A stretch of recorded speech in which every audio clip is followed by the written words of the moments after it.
Let's rather do that. I think that's our shot. I can't really see it. You're the only one that can. Yeah, it's not about seeing, so it's about faith.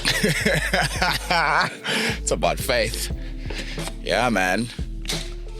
Glad to be back. Yeah, Doug. Out the Gully with Gully meets some Salu podcast. Yeah, man. Like, I appreciate the platform, man. I really do. I'm glad, bro. Yeah, I'm glad. I think it's a good springboard. Yeah. You know, and what I love about you saying that, bro, is that Uguti, the purpose of Amsalu podcast, the purpose of the platform Amsalu podcast sits on, Amsalu Media, is for content like this, for initiatives and ideas like Out the Gully with Gully, seeing the need and seeing how we can reflect God within the need. Oh, love that. Yeah. Love that. Yeah. But yeah, bro, today we back, episode 2. Yeah. Been super excited for it, to be honest. Yeah. And, after the first one, I was like, yo, man, I want to shoot the second one, But life gets in the way. And but yeah, I'm just glad that we could get together and do the second one. How'd the hype feel for you? Like, how'd the getting your responses? Because I know for me, like, I'm not a famous person. I mean, debatable. Depends on who you ask. You know what I mean? But like, to the extent of what we know as fame, in terms of like, there's a PR team and all this, and you are the thing people are waiting to see. And then you start having that. It's a little crazy, right? It is. It's different.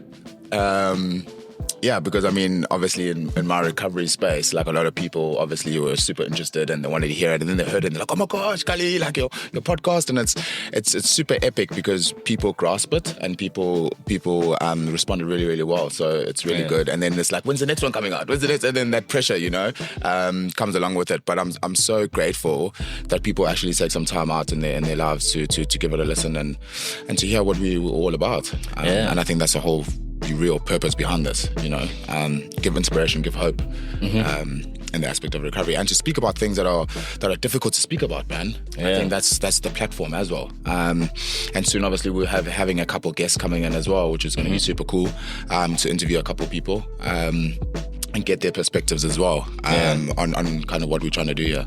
So yeah, bro, and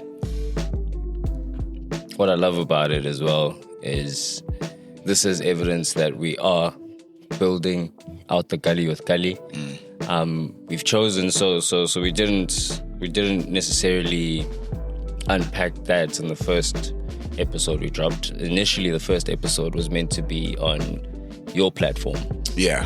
Which, as you've mentioned as well, life gets ahead of us. So things haven't been aligned in such a way that we can build that up. But so that's why the springboard is here. Oh, ever so grateful. That's why we also, just because the platform, maybe it's Sunday, I'm feeling preachy.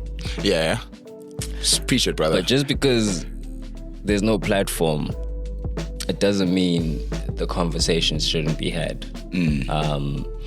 And just because there's no platform to validate the conversation doesn't mean the conversations don't need to be had. 100%. Especially with recovery, especially with how big I believe your podcast is going to expose that recovery is damn near for everyone.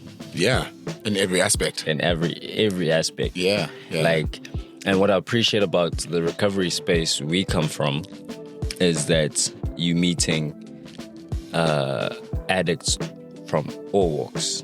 It's not a zeroed in. So I'm even bold enough to say married people. Just off your marriage, there's something you need to recover from. Just off your, recovery is like our previously titled episode, a way of life. Correct. And I've been seeing that, Doug. I've been seeing that over my weekend. I've had a terrible weekend, by the way. Want to unpack that? Hell yeah. It's the first thing I wanted to do. Like, well, this is the place to do it, man. To be vulnerable, it's a safe space, mate. Listen, bro, and I hope you'll allow me to use your safe space to tap into this kind of vulnerability. But I found myself in a predicament where my intentions were innocent, but the outcomes of the plans weren't. So we went out with some gents who know I'm in the recovery journey, don't pay too much mind to it. Like, to them, it doesn't register really. Yeah. Because they've never walked the journey, right? Exactly. And usually if I come up to you and you meet me for the first time and I tell you I'm in recovery, you're just going to take my word for it. And you're not seeing me like scroll, like you're not seeing me in a bad way. So it doesn't click, Uguti, this could be potentially a problem. Yeah. And so I've been hanging out with these guys with this whole innocent, I'm in recovery aspect. But then I watched how my indecision or letting things just go with the flow get me into spaces where it wasn't necessarily traumatic or freak me out that I'm in those spaces. Yeah. But I was so annoyed by all the things. I got so annoyed by seeing who Judah once was. Yeah. Seeing Judah being the guy who's drinking and plans are not happening on the fly. There's people who I boast and pride myself that, no, I care about this person, but it's me during the night saying, no, we'll leave in 2 hours, bro, I promise. Yeah. 4 a.m. we still haven't left, so I experienced that, and it made me look back at my recovery like, okay, how seriously am I taking my recovery? 100%. And am I still white knuckling? That was a big thing. Yeah. Am I still white knuckling? Because as much as I'm off the stuff I think is a problem, not dealing with me. I think just to give some context on white knuckling, if some people don't particularly understand that terminology in recovery, I think white knuckling is just basically doing what you need to do to just stay clean and sober. But I think what you've mentioned now is, I'm white knuckling it, so I'm just doing what I have to do, but I'm not actively working in my recovery, and doing the things that I need to do to prevent those situations from happening. Exactly. And I think, well, thank you first of all for being vulnerable and sharing that. I just think that it's a difficult one because in recovery, generally, you don't want to lose those friendships, right? You don't want to lose those friends, and you don't want to make it seem like you're like the odd one out. Yeah. In the sense of like, I'm in recovery. Because people, as you said, don't necessarily understand it. And they don't see you in your worst space. So it's like difficult for them to go, oh snap, let's not give Judah a drink, or let's not invite Judah to this specific setting. Yeah. And I think complacency also plays a big role in what you said. Excuse me if I'm wrong, but being complacent in the sense of, I can go hang out with these guys. I can go to those environments where you're in your recovery journey. I don't think you've reached a stage of being able to do those things and being strong and having accountability in those spaces. Shooting me a message, yo, Gully, man, I'm going out with the gents. I'm going to, I don't know, we're going to Florida Road, going to go have a couple, have some food, have maybe a drink or two, but you're not going to be drinking alcohol, you have a Coke or whatever, but you're going in those settings. Then you could have like a springboard of somebody going, yo, Judah, man, do you think that it's like a good idea, man? Or do you want me to pull in with you? And those are the type of things that in recovery, that's why we say community is so important, because in those aspects, those are the type of people you can reach out to and be like, yo, man, I'm thinking about doing this, but is it a really good idea? And then they can kind of give you the understanding of maybe not right now. Yeah. Or maybe, sure. But maybe leave at like 9:30, 10 o'clock at night. Oh, we're getting there at 6. Yeah, maybe leave at 9, man. So you're not overextending your time there, because you were the one that said, oh yeah, I'm the one now that's saying we're going to leave in 2 hours, then it's 4 o'clock in the morning. You know what I mean? Because it kind of got out of control. So it's just having those type of things and remembering those type of things in your recovery journey. Because at the end of the day, we're speaking obviously off air, and how recovery is such a selfish thing. you know. But yeah, I think the difference of being like selfish in your recovery journey and being selfish as a human being are two very different things. Which I was kind of explaining. But you have to be selfish, man, because at the end of the day, the journey is always for the person in recovery. Because you're not doing it for mom, you're not doing it for dad, you're not doing it for these people. Because if you're doing it for those people, it's going to fail. Just to give a little example, I did recovery for my ex, and it's like I was in recovery for a year and I relapsed like every 3 months because I wasn't doing it for Gulliver. I was doing it for her.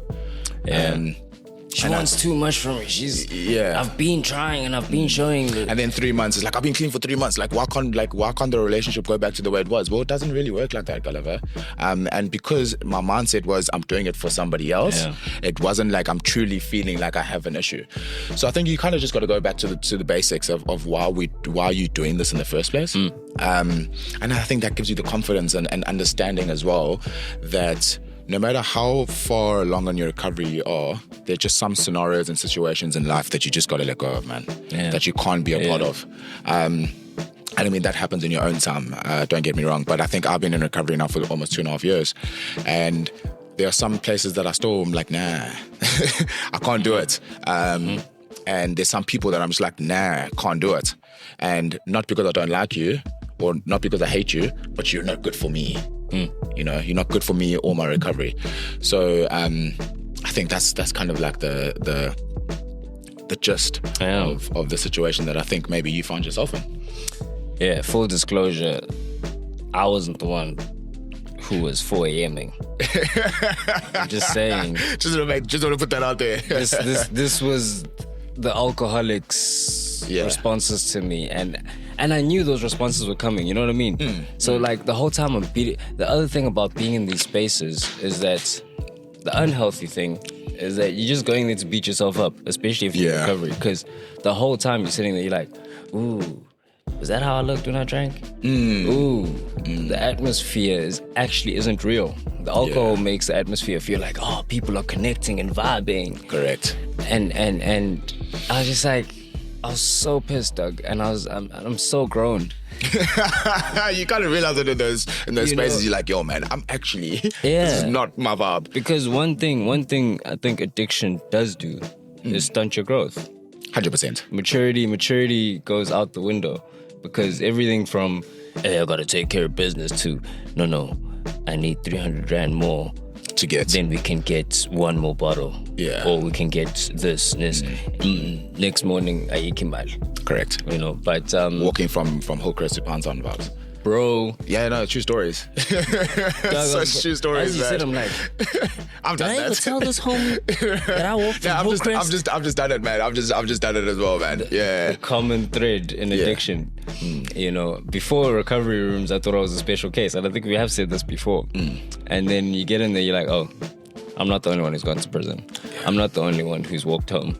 I'm not the only one who's been stranded in a beach somewhere, not knowing. I think I do have one though that I don't think anyone's done. Really do. Okay. I really do, and it's a crazy one, man. I actually sold my car for drugs, man. Like, I don't think, like, I mean, there could possibly be like people. Don't get me wrong. There are 100% people out there that are like gamblers. That are addicted to gambling, that probably put their mortgage on the line, you know, or put the house on the line, or probably their car on the line. But whenever I share my story of like, yo, man, I sold my car and bought some crack cocaine, people are like, what did you do? And it's like, yo, man, in that moment, it seemed logical because this was my plan, right? Let me explain to you how like my mind thought back then, right? Which is just absolutely insanity. Is my ex-partner had a car, right? And I had a car. And I was sitting one day, and I think I had just left this job, or obviously got fired for not rocking up to work as usual. And I was sitting at home one day, and I'm just like, you know what? She has a car, so maybe if I sold my car, we still have a car to like drive around with the kid and whatever if we want to go places, but then I'll buy a bike, right? Makes more logical sense because like I'm by myself, like, you know, it's cheap on fuel. You start lying to yourself about all of these things. I get this money. Yeah. This goes to the bike. And then this goes, right? And in my mind, I'm like, yo, no, I'm going to give her this amount of money. I'm going to use this amount of money for the bike. And then I can use this amount of money for my substances, right? Yeah. And lo and behold, I put it on Facebook. York, and this guy from Phoenix reaches out. He's like, yo, man, I want your car. I'm like, yeah, I'll be there right now. I literally had 50 Rand petrol in my car. I still don't know how the car got there, but it got there, man. I drove all the way from Pinetown to Phoenix. It got there. And he gave me this whole big wad of cash, and now I'm like, oh my word, I'm walking around with so much money. But anyway, I was fearless. So first thing I do, I get back to Pinetown, right? And the first thing I do is go to buy my substance. I didn't go buy the bike like I said I was going to. I go use the money for substance. And before you know it, I'm 2-3 days on a bender and spent 4 or 5 grand. And it's like, oh snap, that was the money I was supposed to give. You know what I mean? So it's crazy, because those are the memories and the moments where you think to yourself, how was my brain thinking that kind of I lied to myself in such a way and manipulated myself in such a way that my brain thought it was okay to do that. Yeah. But like, I mean, as you said, there's so many things that people can be like, yeah, I relate to. But for me, that's the one I'm like, yo, man, I don't know if anyone can really, because it's a big one. It's a big one. But it's a crazy one. It definitely is. In that, I think the common thread today that's popping up is vulnerability. And so I mean that's a vulnerable story. It's not like stand in front of thousands and say, hey, I did this, but it takes vulnerability to get there. And bro, I'm you know me, I'm a psychological based person. Correct. So I like to get to the bottom of things. That's why I avoid you so much. Yeah. No, I'm joking. Yeah. No, rightfully so. No, you know what's crazy? Yeah. I was having this conversation with my mom, and I was being vulnerable with her. I'm like, dude, you know, it's never a compliment when I hear things like, oh, but you know, you're such a deep thinker, and this, or the way you see things is very like complex, and I'm like, you just saying you don't like hearing what I have to say to you. Yeah. You know? Generally, older people don't like listening to younger people. Yeah, but like even younger people, just because of how I, for me, you share a story with me. Yeah. I'm like, what's the root? And you're like, no, I was still trying to show you the branches and the flowers. Yeah, but you want to get to the core. Like, no. Yeah. None of that matters. The roots is that you're an idiot. Wow. I mean, you can't necessarily say that to someone, but yeah. I mean, you can, but don't. I've learned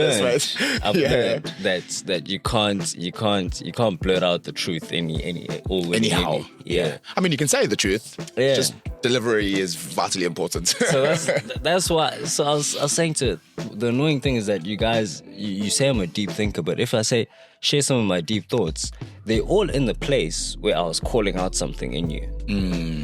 Right? And so I get wary of sharing my opinions and things like that. But now I would like us to unpack vulnerability. It's a big one. Yes. I say it's a big one because for me, it took me a really long time to become vulnerable. In the sense of actually letting people understand the brokenness. And because it's not easy sometimes to be vulnerable in those spaces and to have those conversations. But I think the more I became vulnerable, the easier it was to heal those aspects of my life. But yeah, vulnerability is a huge one, man. And big ups to anyone who is vulnerable. Let me start here. Let's look up the definition. Crazy. I don't have the Google definition in my brain, but don't worry about it. That's why we have cell phones. But why can't I find my dictionary now? But yeah, while you're looking for that, I think for me, vulnerability is basically being able to speak about things that is even difficult for you to speak about to yourself. You know what I mean? In all aspects of life or any different things that have happened in life. So, and vulnerability doesn't just happen like at any moment. Like you have to kind of be ready for vulnerability in the right spaces to the right people. You know, and it takes a lot out of a person to be vulnerable. Because after you share that, you're like, oh my word, like a lot of people now know this information about me. What are people going to think? And I think for me, that was what always hindered me from it, because I always wanted to be the cool, funny, outgoing guy that like everyone thought was happy all the time. But meanwhile, I come out and be happy with you, but I go home and I cry alone, you know? Yeah. And so me being vulnerable to those people wouldn't make me feel safe that I had shared something with them. And how they would receive it. So I would just never do it. Until you get to the point of, well, the point that I got to was I can be vulnerable, and I was vulnerable with Jesus Christ first, you know. Although he already knew everything about my life, but I still wanted to be vulnerable with him in that space. Spiritually and just unpack all of those things. And then I was able to share it with psychologists and people who professionally could help me, because that's what I would also like to encourage people to do, to see professionals with regards to any form of problems that you're facing in life. And then on top of that, being vulnerable in spaces like my recovery group or our recovery group that we go to, is being vulnerable enough for somebody in the room who isn't vulnerable to go, wow, he shared that. He was vulnerable enough to share that. And that kind of gives other people a platform to be vulnerable. You know? And I think that when I'm vulnerable in those spaces, I'm being vulnerable because I want to share my experiences and heal from them, as well as to give other people a platform and ability to go, oh my word, I can also share those experiences. Or I love it when after a group setting, like somebody will come after me and be like, yo, Kali, bro, that was so great, like what you shared, and I have a similar thing, and then they relate to it, and then you can kind of have a conversation regarding that, and then they can be vulnerable with you one-on-one, or in the group setting. But that's my definition. I don't think Google did it as well as I did. No, it doesn't. No, I'm kidding. I wanted to give up on the definition, actually, because like, what? Yeah. Vulnerability is the state of being open to physical, emotional, or structural harm. It defines a system or individual's susceptibility to danger, attack, or damage. I think I'm giving up on AI, bro. Yeah, that just doesn't really delve into it, does it? Yeah. So that is literally the explanation. I'm gonna go with my definition. Yeah. I think vulnerability is exposing the roots of problems, of feelings, of state of being. So in exposing the roots, you have more access as the person listening to me. If I expose my root to you, it's like, now you know me. Now you know what I deal with. Yes. Trade carefully with it, you know. And so the reason I'm asking what do we understand about vulnerability is because we were having a conversation earlier, and we're like, okay, being vulnerable, is it sharing your story? Is it just sharing your story and including the gritty details? Yeah. Or is it exposing who you're really trying to recover from, or the defects you're really trying to recover from?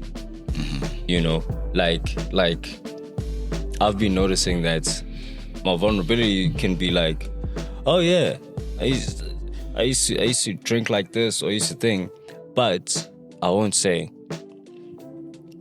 I manipulate people still, or used to, either or, because right now I'm processing it in a sense of that I'm in recovery, which means these things haven't been fully recovered, these things haven't been fully restored. And so I still need to be, the journey is actually me noticing these traits more than me, as you said earlier, white knuckling. Yeah. And so with vulnerability in the recovery space, don't you think it gets oversaturated? The doom and gloom, the gore. Does it still sound like vulnerability to you, or is it war stories? You can define war stories. You missed the definitions here. No, I'm not missing definitions, because I'm probably going to get it wrong and people are going to comment, Gulliver, that's not it. No, but war stories, I think, is when you kind of sharing so like we shared that we walked from Hillcrest to Pinetown or whatever, you're like, oh yeah, I just did that. That's sharing a war story, right? Or I sold my car for drugs or whatever. That's a war story. You're sharing all the bad experiences or the hectic experiences you had in recovery. As if you're a hero. As if you're a hero, correct. I did. Or I did this, and you're trying to better each other to see who did the worst thing, and it's like, mate, what are you doing? Keep quiet. Stop that right now. Right. But yeah, so that's war stories. But I think vulnerability is as you said, I think it's are you sharing it for the gritty stuff, or are you sharing it for to move and heal? And for me, it's more of the moving and healing, that people want to be vulnerable. And you also got to take into consideration that a lot of people who I can speak for myself, I can't actually speak for other people, but for me, I don't understand that other people have been through what I've been through or can relate to what I've been through, because there's certain things in life that are very, very heavy to carry.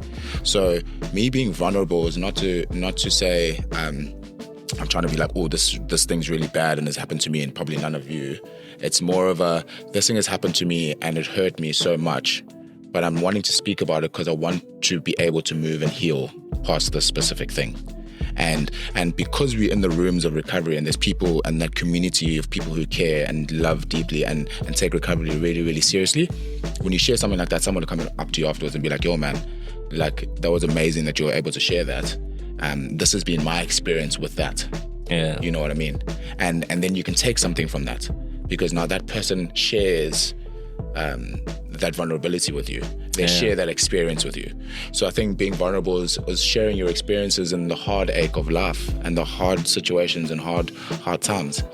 So I honestly think being vulnerable is such a positive thing.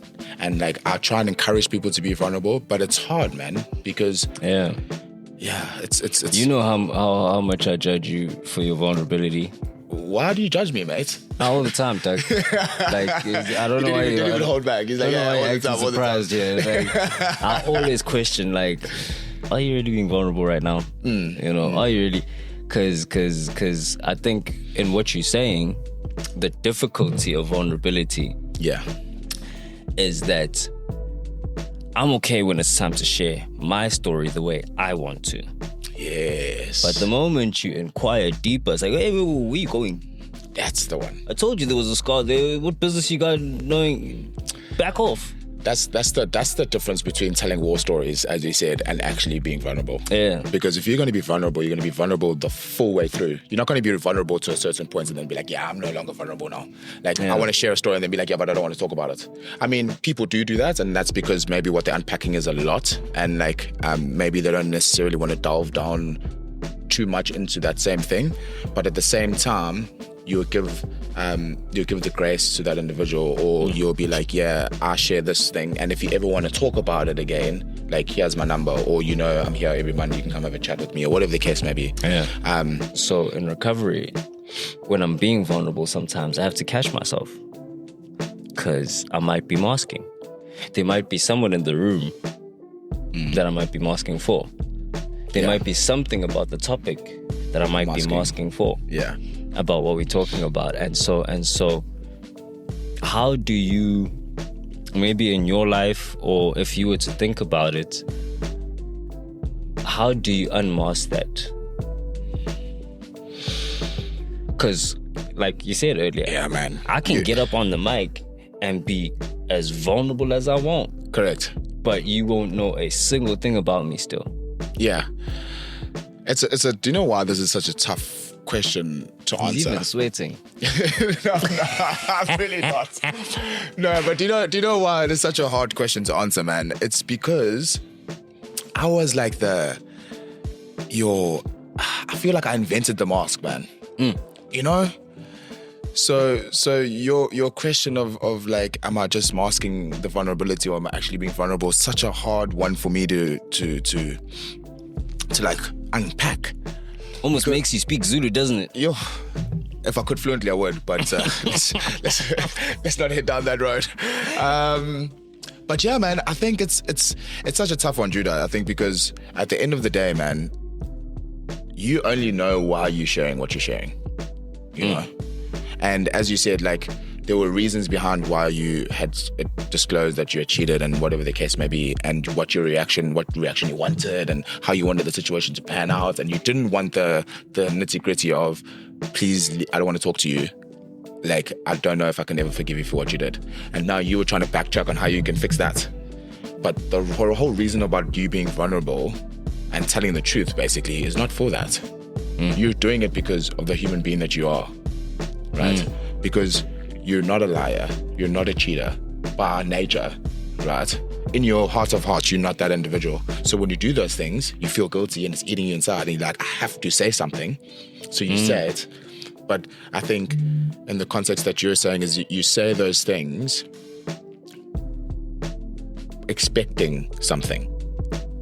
And I think what recovery taught me is when you're being vulnerable, whether you're putting on a mask or not putting on a mask, it's not for anybody else but yourself. You know what I'm saying?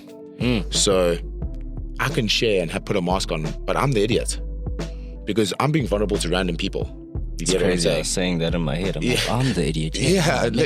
Okay, well, I'm not calling you an idiot, just putting it out there. I'm not calling him an idiot. I'm just saying. No. But, you know, it's that type of thing. Like, I'm being vulnerable for me, man. I'm not being vulnerable for these people. I'm not being vulnerable. I'm not manipulating a situation here. I'm being vulnerable because something inside of me is feeling shame, guilt, hurt, all of the above emotions that come with being vulnerable, or come with the hurt or the trauma or whatever's come out in your life or happened in your life. So when I'm being vulnerable, whether I'm wearing a mask or not, man, it's still my story. It's still what I'm saying. And if I am wearing a mask, it's just like you're defeating the whole purpose, because you're trying to share and be vulnerable with other people, and they're taking it at what you're saying.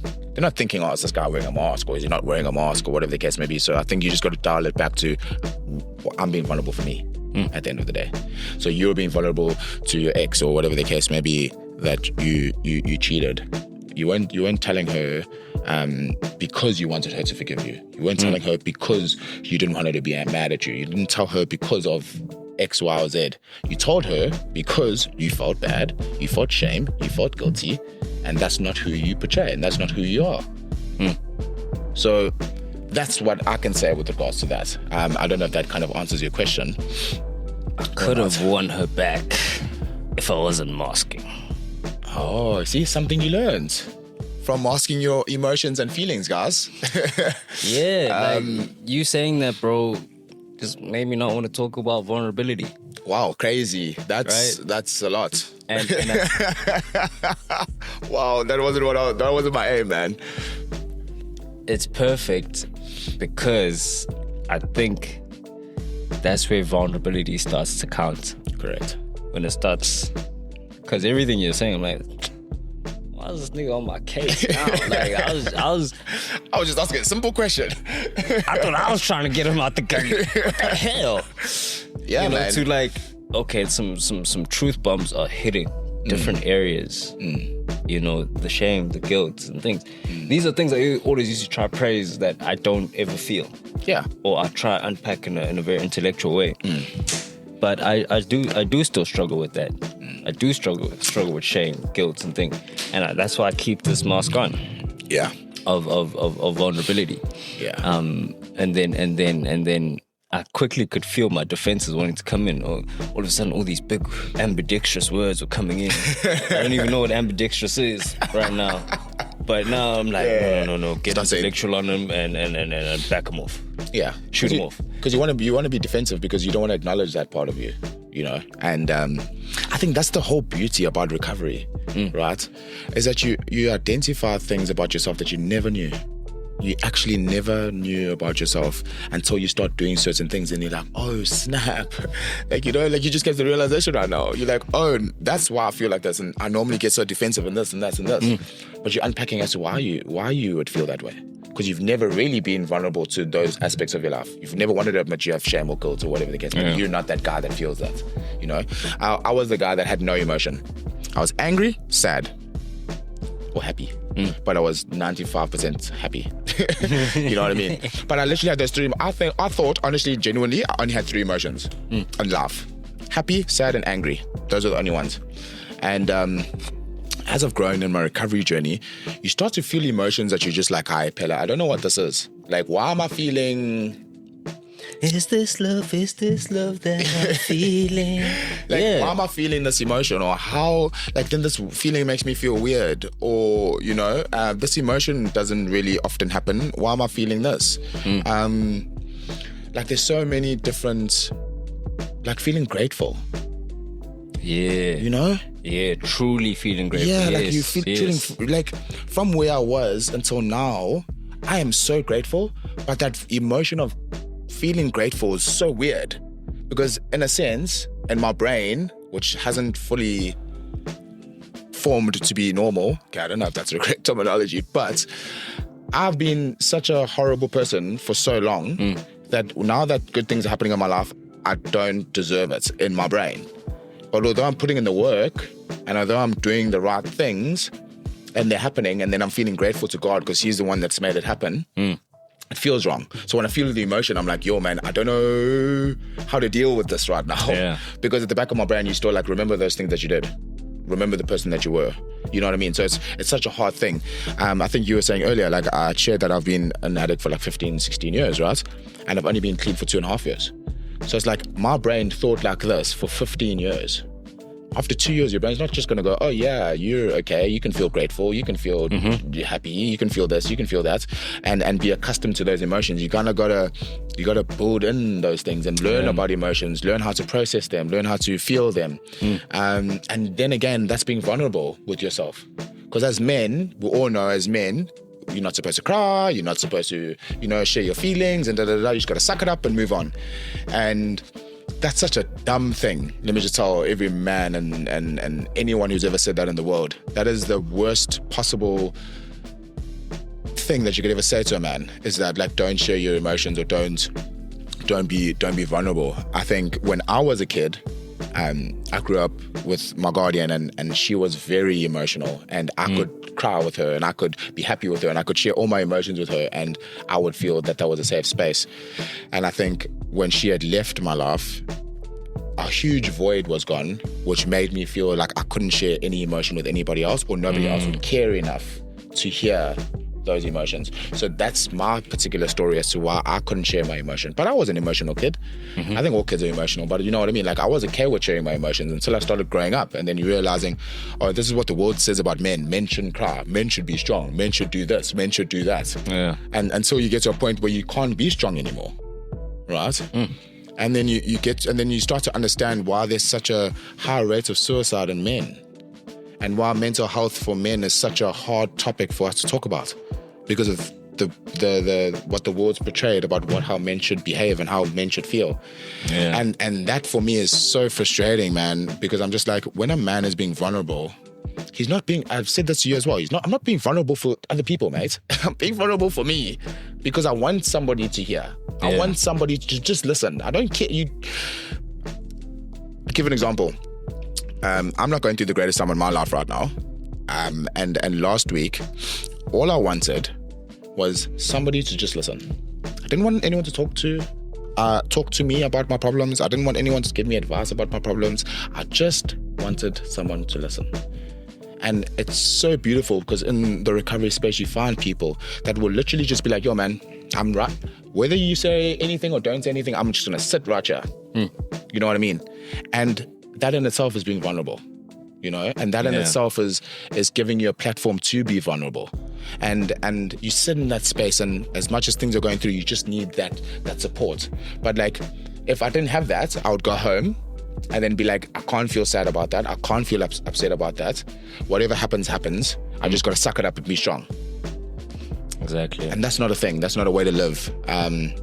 We've got God, who is the most important person in anybody's life. And then on top of that, you got people who really do care about you if you are in the recovery journey. So yeah, man. Sorry, I went off on a bit of a tangent there, but I think I'm just very passionate about that topic specifically. It's your podcast, man.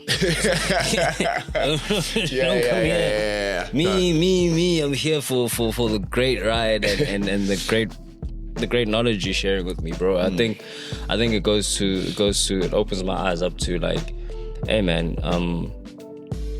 look to those who are ahead of you in the journey. I get to know you on two different levels, at work and also within the recovery spaces. And so I get to see some things that I won't see in recovery and see some things in recovery that I won't see this side. And it's like, I can easily forget that you are ahead of me in the journey. Yeah.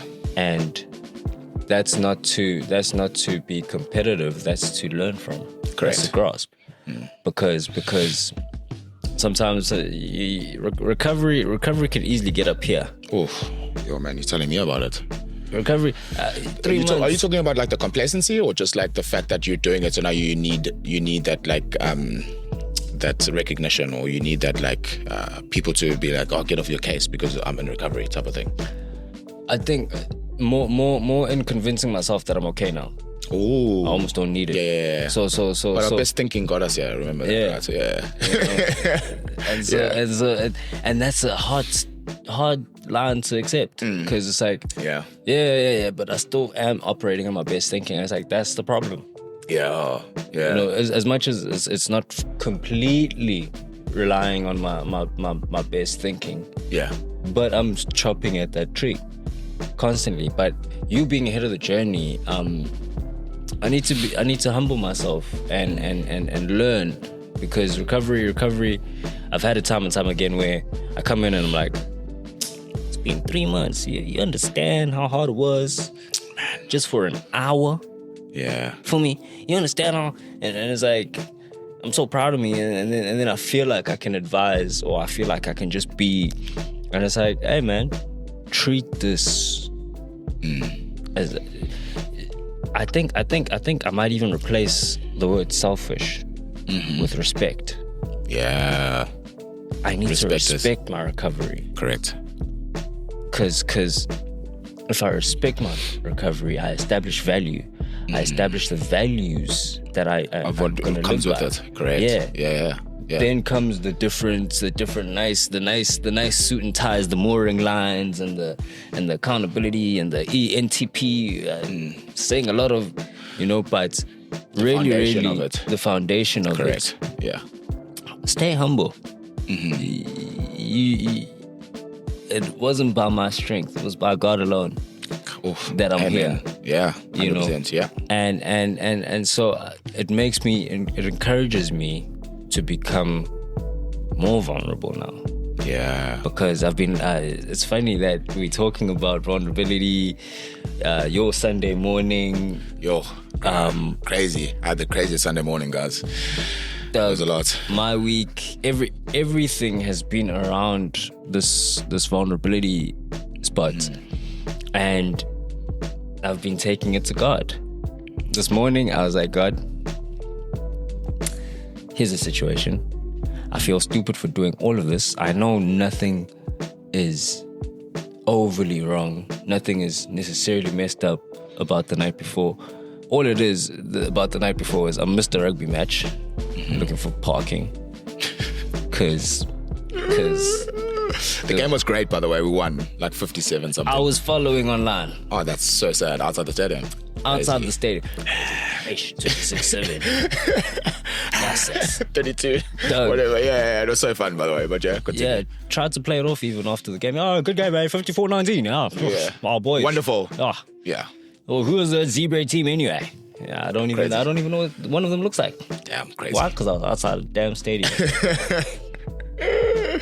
All these things were going wrong, and meeting up with girls that I'm not that guy anymore. Yeah. Even them, I had to be vulnerable. Unfortunately, with a drunk person, which didn't work, because I was like, dude, people don't listen. I want to go home. I don't want to do this. I don't want to talk to these women because I have nothing to offer them. Everything in me is saying I don't belong in this space. Please get me out. I should have said that when he first offered in the beginning of the day. Not at 7 o'clock at night in the car on the way to go pick up these girls. But yeah, Doug, I'm just looking at it and I'm like, God, you know every single word that's gonna come out my mouth before it even comes out. It was written all your time ago. Yeah. Before I was even formed, before I was in the secret place. This is Psalms 139. Go read it for yourself. It's amazing. Yeah. But I'm seeing that and then I'm becoming more, God, I really want to do this. It's beating in my chest. Yeah. I wanna go smoke. I want to go drink. In that vulnerability, what I've noticed is that as the prayer is going, I start unpacking. Instead of, because when I'm not unpacking, I'm worried the whole time. Correct. This is so frustrating. This is so much. But it went to God. Surrender. I felt insecure. I felt like I couldn't be the Judah I once was. Yeah. For this occasion. And so now I'm trying to match that Judah internally. Yeah. I'm trying to I'm ignoring conversations with you now, God, all of a sudden, because I know that this is everywhere I don't belong. And so God, would you start working in my heart? I've, much like on a drunk night, squandered my finance. No, before even this night, my finance was in a bad place because of circumstances. Yeah. And in those circumstances, I'm so justified, bro. For once, it's so good to say my money got drained by me filling a need for someone or me serving. But I still woke up like a drunk person with the papalas this morning saying like, what was I doing yesterday? Yeah. Why did I let my thinking get me to that place? Now I don't have guap. I don't have this. You know what happened? I called my friend this morning. I start venting to him. Hey, Fitz, I was feeling immature. I was feeling like this. I was feeling like this. I was feeling like this. And I just was asking God for... He's like, nigga, you left some money at my house about 2 weeks back. It's still sitting there. So when you're ready to get it, come get it. And I'm like... Oh, damn. God, I pulled my heart out to you. See how he works in so many mysterious ways, man. And then you start answering prayer. Yeah. You know? It's beautiful. It's absolutely beautiful. Vulnerability matters. It does. I think just on because I mean you said a lot there and there's a lot to unpack, but I think you were saying that you kind of were in a situation where you found yourself and you felt like that wasn't the space that you should have been in, and you should have said no that many times before, or whatever, taken up the offer. I shouldn't have given him the damn rugby ticket. First of all, my bad. Forgive me when you see this, bro. You're being vulnerable, bro. It's okay. Yeah, he gets it. No, but I mean, at the end of the day, man, I think this is why I tell you recovery and community is so important. And for everybody out there, so why you must have so many vitally important people. Because for me, if I find myself in a situation like that, okay, I'm privileged enough to say I have a car, so I could just jump in my car and drive away. But like, for example, you don't, right? But you have my number, right? You know I'm at home, right? So, and this is why I love calling people out, and it's not being horrible or trying to like make them feel bad, but at the end of the day, you have people in your life who care enough about you to help you in situations like that, right? And it's frustrating for me when you don't use those things, and then you come and tell me these stories, and I'm like, bro, where, like, did you tell me? No, you didn't. Because at 7:00 at night, you're somewhere and you don't want to be that somewhere. Phone me, mate, and be like, yo, man, Gali, I'm in a situation, dog. I don't want to be here. Say less, Judah. I'm on my way. Just send me location, and then I'll be there in 15 minutes. You get what I'm saying? And it's like. I have people like that in my life. Yeah. And I want to be that person in many people's lives. And I don't quite know how to further tell people that I'm that person in their life. You know what I mean? It's just like, I think if you know who I am and you know me, you'll know that I'm that person who would be there, because I was the guy calling you at 7:00 at night, but it wouldn't be 7, it would be 3 a.m, telling you I'm in a prison cell because I got locked up for drinking and driving. Or I'd be phoning you at 1 a.m, telling you there's Nigerians looking for me because I stole their drugs. You know, it's like that type of thing. Like there's people who I could have phoned in those situations who I could still phone now today.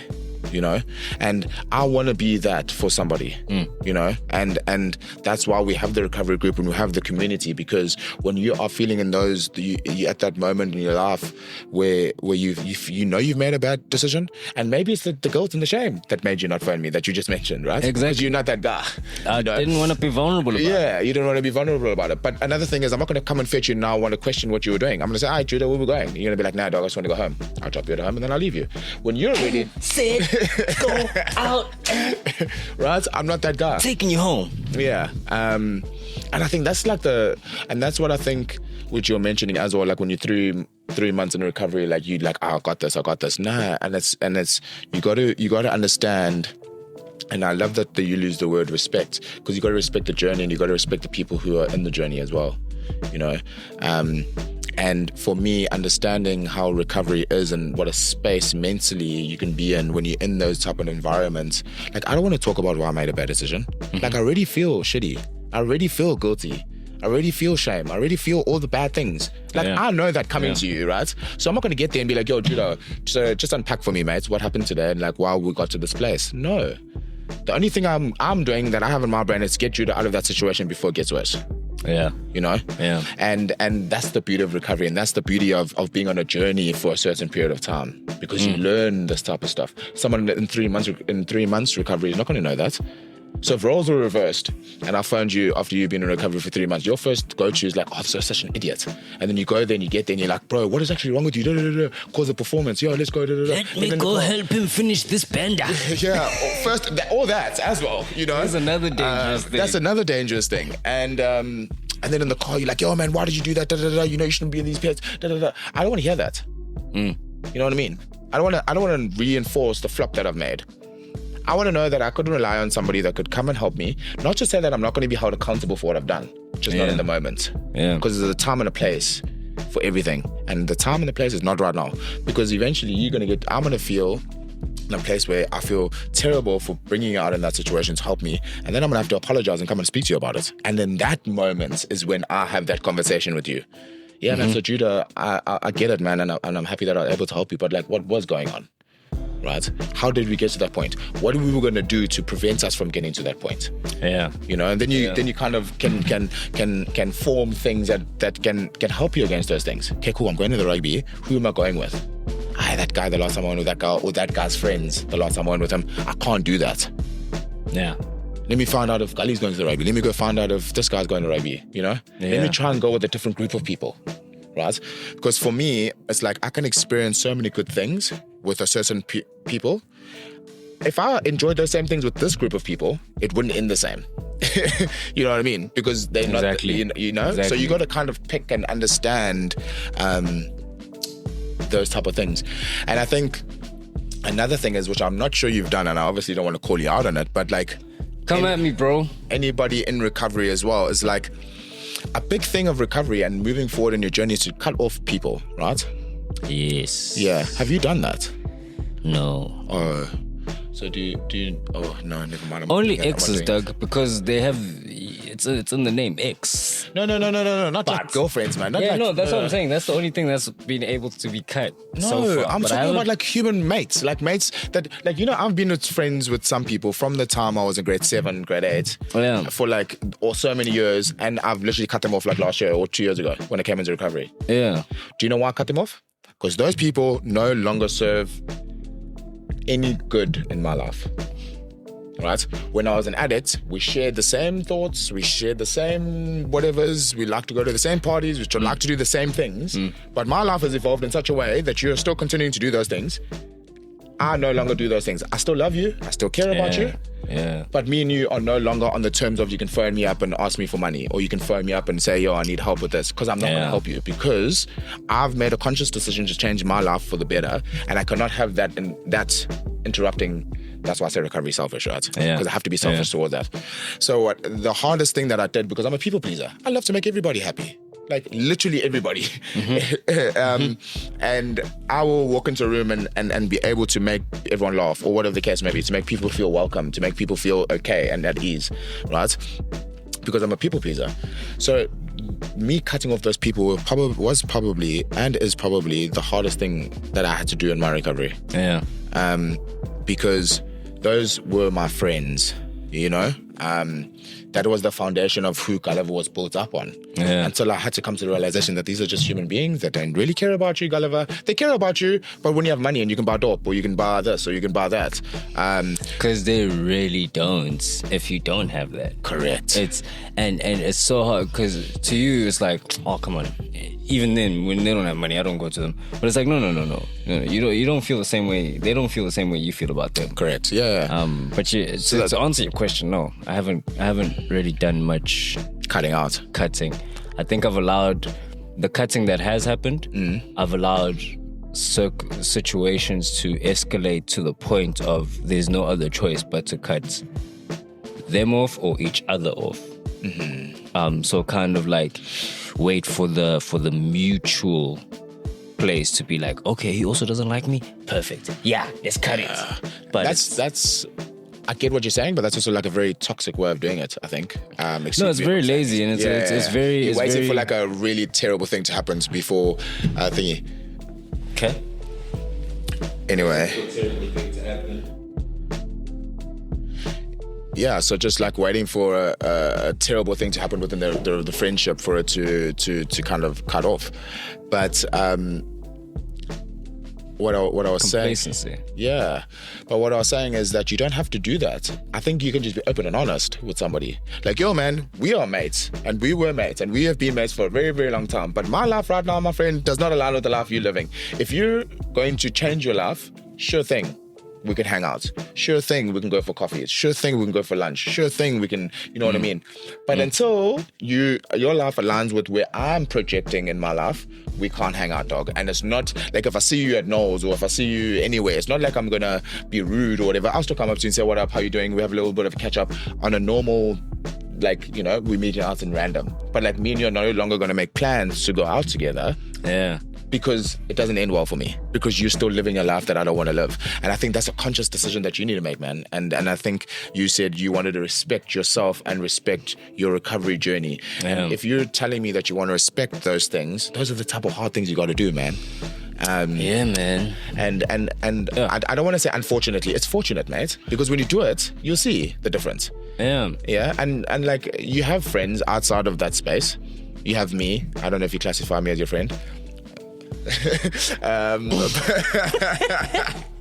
know what I mean. But you got people, man, and I know you got people in the space of recovery and that want the best for you, man. So I'm hoping that you can make the right decision moving forward. And I mean, you got to bump your head a lot of times, man. You know, recovery is not just a thing of like, yeah, today I wake up, I'm not going to do this anymore. I'm changing my life. I'm going to be in recovery, and you think it's going to be a clean slate and everything's going to be great. I mean, for some people it works out, and that's 100% amazing. Big ups to you, man. But I've been in recovery for 3.5 years, and for a whole year of that, I relapsed continuously. Yeah. And because you have to bump your head that many times, and you got to learn from your mistakes, in order to when you know it, you'll feel it, man. And when, like you said, you spoke to God and you were vulnerable and you surrendered it to Him. You're like, God, I really want to do this and I really want to do it right. And then you like phoned your mate and you were venting to him, and then he's like, yo, man, like you left some money here. That's a sign. Like, you know, not all hope is gone. Like, and however you want to look at that sign or that situation, but it's a real big positive, and I hope that you can grasp that and like move with it, man. Because that's what this is all about, man. Learning, understanding, giving back. You know, the whole reason why I'm doing this podcast thing, man, is to give back to people who have lived a similar life to me, or living a similar life to you, or whatever the case may be. And I'm so excited for the episodes, because I have a current mate who's in current active addiction, and he's a functioning addict. Like, I want to understand in my brain how you do it, mate, on a day-to-day basis, like, or like on a weekend to weekend basis. And we're going to hear from people like that. Or, give me your metabolism. No, but I don't want it. Like, I'm cool. Like, you do whatever you need to do. But like, that's a super cool episode that's going to come out. Or like a episode on like another mate of mine who's serving at church and is who's leading worship and stuff. And he was in the recovery house with me, and he's come out and he's like, you know, working for the church. I don't want to say too much, but and he's gonna be on here, and we're gonna hear his story, and like, you know, so many different other aspects of recovery, so we can actually really get the gist of it, and supporters, people's sisters, mothers, that supported an addict. Like, how did you go through it without enabling the person you love? Like, you know, especially mothers, because it's so difficult for a mother to say no to their son or their daughter, you know, because all you want to do is help them, but you helping them makes them worse, which is like a crazy concept to get your head around. So I'm super excited for all of those, but I'm just really glad that we could speak on vulnerability today, and get to the gritty of vulnerability, and how vulnerability is such a positive step in your recovery, in all aspects. Can people expect more of this length of conversation? We've been going an hour. That's why we've had to press record twice. Oh damn! Yeah. I think, I think vulnerability is just a very big topic. So I want to say my podcast is kind of going to be an hour, but I'll say about 40 minutes to an hour. But 40 minutes is probably my cap. I'd like to keep it nice and simple. I love people who've never started podcasts talking like they know the figures. No, I don't. I'm just for clarity, I really don't. But as you said, I'm a gabbermouth, man. I can talk for days. That's a beautiful thing, but so as I said, we got a lot of people coming up, a lot of things to speak about, and I'm so excited for this journey, man. And my website is also going to be out pretty soon, so people can obviously speak about that more when it officially goes out. But obviously, thank you to your platform and giving me the platform. I just gave you scaffolding, Doug. No. I mean, you've done the groundwork, man. This is the type of alcoholic I was. See that right there? Yeah. Oh, you just finish everything. Me, I finish now. Yeah, man. Doug. Let's pray it out. Thank you so much for joining us, guys, and we look forward to the next episode. And thank you, Judah, for co-hosting with me today. It was amazing. It's a pleasure, Doug. But we spoke about real positive topics, real hard topics. I just hope that you guys kind of took something out of this conversation, man, and just can put that in your recovery or in your life, man, moving forward. So grateful to have you and to be supporting. So thank you. You want to pray us out, man? Yeah, let's do it. Lord, thank you, Father, that you're such a loving Father. Thank you that you knew us before we were formed in our mother's wombs. Thank you, God, that you gave us these hearts, these organs, these different things that make us people, so that we could give them back to you, Lord. Even when we feel we've damaged so much of this temple, especially in recovery. You know, when you start looking at your life as a temple, you're like, man, I didn't put so much graffiti all over my father's temple. But we thank you for our scars, Lord, that we can be vulnerable about them, because you are the one who's healing us. You are the one who's walking the journey with us. Amen. We thank you, God, for what you're doing here, for this platform. And we just pray, Nkulunkulu, that through your Spirit, that whoever needs to hear this, whoever needs to know more about recovery, whoever needs to know more about their situation, whether it be addiction or someone else in addiction, Father, we pray that this be a tool. We pray that this be a vessel. We pray that you use us as vessels. Thank you for Gulliver's hearts. Thank you, God, for what you've instilled in him and for what you are motivating him to do about his journey of recovery. Pray that you bless him, oh God. Pray that you bless his hands as he works on building up this podcast. I pray that you bless my hands.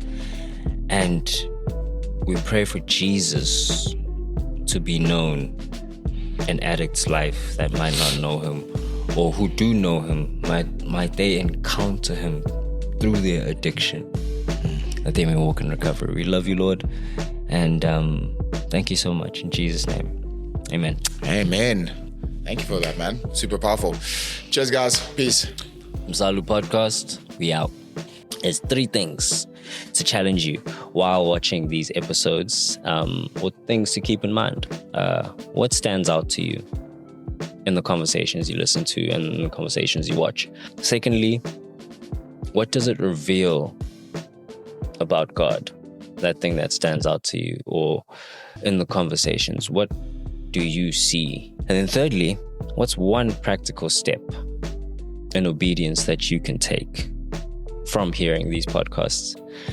And with that last step, keep it short, specific, and doable today. Would love to hear from you guys. Would love to engage with you guys on some of these things. So do hit us up on the gram. We are on Facebook as well. And drop a comment on YouTube, drop a like, share, subscribe, all those nice things to perpetuate the dialogue, the ongoing conversation, because the podcast doesn't end behind this screen here, but it continues in our conversations and coffees with friends, people we meet and engage day to day. So God bless. Lots of love from me. See you in the next episodes.